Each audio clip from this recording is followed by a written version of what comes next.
Hello everyone! Welcome back to my channel. ఈరోజు video వచ్చేసి Tirupati వ్లాగ్స్‌లో day 1 అనమాట. సో, మా జర్నీ అయితే ఆల్మోస్ట్ 7 కల్లా స్టార్ట్ చేశాము. ఈసారి అయితే ట్రైన్‌లో వెళ్ళకుండా వెహికల్‌లో అయితే వెళ్ళామనమాట. సో, ఎలాగూ డే మొత్తం వెహికల్‌లోనే ఉంటాం కాబట్టి టిఫిన్ అండ్ రైస్ కూడా ప్రిపేర్ చేసుకున్నామనమాట. సో, ఫస్ట్ టైమ్ అనమాట మేము వెహికల్‌లో వెళ్ళడం, ట్రిప్ ప్లాన్ చేసుకోవడం.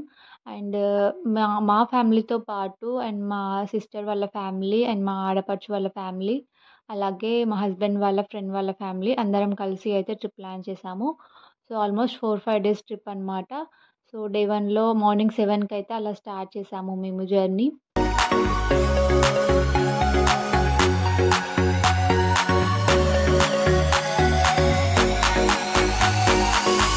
మధ్యలో కొద్దిసేపు ఆగి అయితే బ్రేక్‌ఫాస్ట్ అది కంప్లీట్ చేసుకొని మళ్ళీ మా జర్నీ అయితే స్టార్ట్ చేశాము.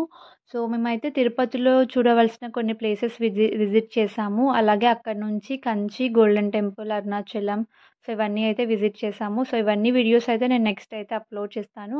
దానికంటే ముందు మన ఛానల్‌ని ఎవరైనా ఫస్ట్ టైమ్ కనుక చూసినట్టయితే సబ్స్క్రైబ్ చేసుకోండి. అండ్ పక్కనే ఉన్న బెల్ ఐకాన్‌ని మాత్రం క్లిక్ చేయడం మర్చిపోకండి. అండ్ మేము తిరుపతికి ట్రిప్ ప్లాన్ చేయడానికైతే ఒక రీజన్ అయితే ఉందండి. సో, మా అమ్మ వాళ్ళకి అయితే లక్కీ డిప్‌లో సుప్రభాత సేవ అయితే వచ్చింది. సో, దానికోసం అయితే మేమందరం కూడా వెళ్తున్నామనమాట. సో, లక్కీ డిప్ అసలెలా వచ్చింది? లక్కీ డిప్ గురించి ఎవరైనా తెలవని వాళ్ళు ఉంటే కమెంట్ చేయండి. నేను నెక్స్ట్ వీడియో చేయనీకైతే ట్రై చేస్తాను. సో, ఇంకా మేము తిరుపతికి రీచ్ 8:30కి అలా అయ్యామనమాట. సో, తిరుపతిలో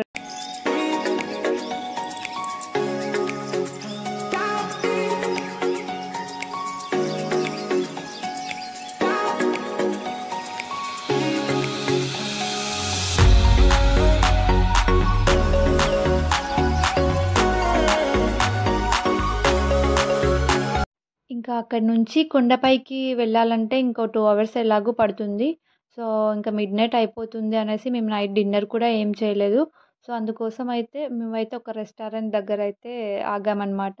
సో, లైట్‌గా టిఫిన్స్ అయితే చేశాము. సో, ఇంకా టిఫిన్ చేసి మళ్ళీ అక్కడి నుంచయితే ఆహ్, జ స్టార్ట్ చేశాము. పైకి వెళ్ళే ముందు అయితే మనకి చెకింగ్ అయితే కంపల్సరీ ఉంటుంది. సో, చెకింగ్ అయిపోయాక అయితే మనకి కొండపైకైతే అలో చేస్తారు. సో, చెకింగ్ కంప్లీట్ అయ్యి కొండపైకి వెళ్ళేసరికి ఆల్మోస్ట్ 11:30, 12 అలా అయింది. సో, ఇంక అప్పటికి రూమ్స్ కోసం అయితే ట్రై చేశారు. బట్ రూమ్స్ అయితే ఏమి అవైలబుల్‌లో లేకుండే అప్పటికి. సో, ఇంకా మార్నింగ్ 4, 5 కల్లా అవైలబుల్‌లో ఉంటాయని చెప్పారు. సో, ఇంకా వేరే ఆప్షన్ లేకుండే. సో, మేము లాకర్స్ దగ్గరికి అయితే వెళ్ళిపోయాము. సో, లాకర్స్ కూడా అవైలబుల్ లేకుండే. బట్ నైట్ ఒక 1, 2 అవర్స్ స్టే చేయడం కోసం అయితే వెళ్ళాము. సో, ఇంక అక్కడే నైట్ పడుకొని మళ్ళీ మార్నింగ్ అయితే రూమ్స్ కోసం అయితే వెళ్ళామనమాట. సో, ఇంకా డే 2లో దర్శనం ఎలా జరిగింది అండ్ అలాగే అక్కడ ఏమేమి విజిట్ చేశాము అనేదైతే పోస్ట్ చేస్తాను. ఇంకా నచ్చితే లైక్ చేయండి, షేర్ చేయండి, సబ్స్క్రైబ్ చేయండి. Thanks for watching.